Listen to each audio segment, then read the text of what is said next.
Before you begin, remove the base enclosure, battery, and left trunk. Removal. Remove the three 5mm P1 Phillips head screws that secure the left support bracket to the top cover.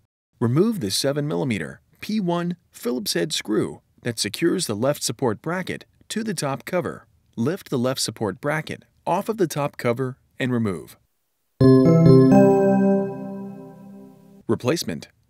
Place the left support bracket into position on the top cover.